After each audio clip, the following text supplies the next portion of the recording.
Tao is not a film I would normally recommend. In fact, it's one of those movies that is so inconsequential that even its best Rotten Tomato review called it a stylish B movie. Genre-wise, it falls into an odd spot with critics. Some called it a wannabe thriller, a mediocre episode of Black Mirror, an erratic yet watchable sci-fi effort. And upon my first watch, I also would have classified it as a sci-fi thriller, sometimes evoking Black Mirror themes. But I also feel like certain types of media can create black holes in our understanding of these tropes and themes. Black Mirror has become such a visual standard in adult science fiction, it acts as a center of gravity in the genre, sort of like Game of Thrones and fantasy. Remove it from your frame of reference entirely and you'll uncover an array of stories, from the early 2000s to the present, that have a very similar genre and story structure. I'd like to call it fearless rebirth. Jesus. These movies always feature a female lead who is pitted against a male villain early on in the story. It's already done. And only through their will and resourcefulness do they succeed against that villain. These are different from final girls tropes, where a woman is the last standing after all her friends are killed due to some special trait or skill that she has. These stories are contained thrillers in which it seems impossible for the heroine to overcome the villain in less than the 105 minutes runtime. The stakes are high, but the heroine always walks away in a sort of rebirth. You can't. It's already done. What? The fairy tale equivalent is simple. This is Little Red Riding Hood, a naive girl in a world she is unfamiliar with, and her curiosity or confidence get her into trouble. The attractive man might seduce her, or she might let her guard down for 1 second. The world is dangerous, and the beginning of this story proves that. And women watching these stories know this danger too well. The story is also one of entrapment. Women often feel trapped in a career or a relationship. Fighting your way out of this through a physical struggle is often not practical in real life, but it sure is a satisfying story to watch. It's symbolic of leaving that bad situation and moving on to the next chapter. The funny thing about fairy tales and myth is that they tickle our subconscious.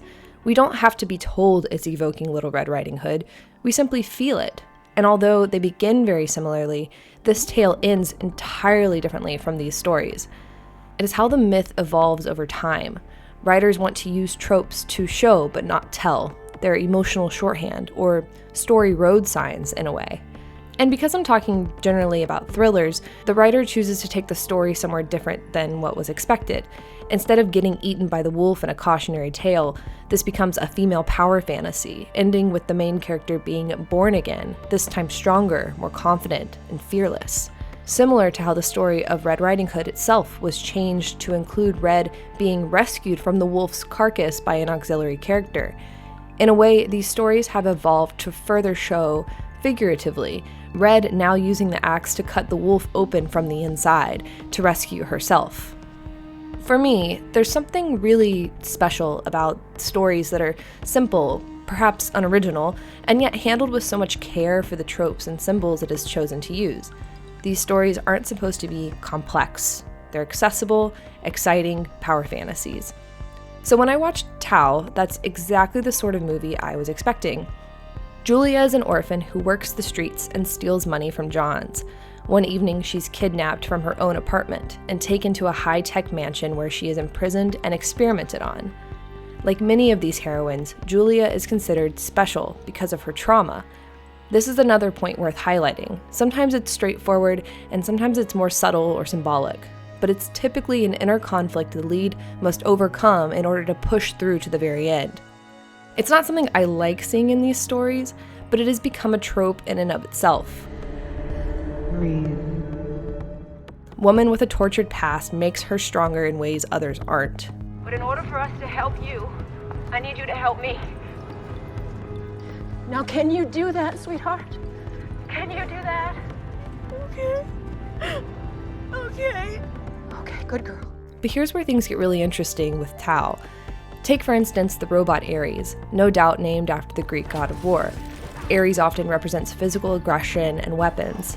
In this movie, Ares is connected to the AI Tao, but is not Tao exactly. The same goes for the little droids, which are the opposite of Ares. They clean and do small, particular tasks, like fairies. They are not Tao, but they are connected to him. These very different robots can hold Tao's consciousness.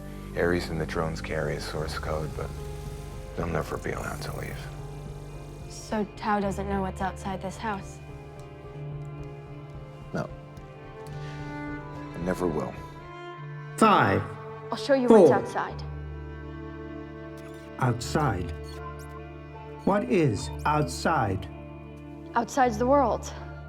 As Julia spends more time with Tao, Tao begins to become more human, and something really neat happens to the emotional shorthand.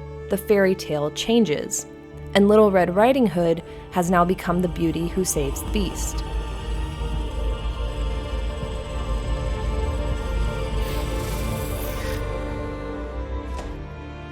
Both Julia and Tao learn to lean on each other in captivity.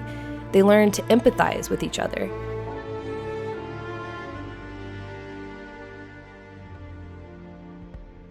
Typically, at the end of these stories, the heroine will come out of the place in which she was trapped, covered in blood, sweat, and bruises. Sort of like how a child is born. It's not pretty.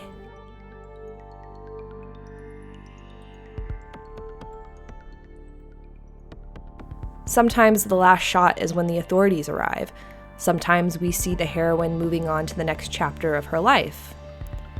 Every ending shows growth. She has become braver, more confident, and fearless.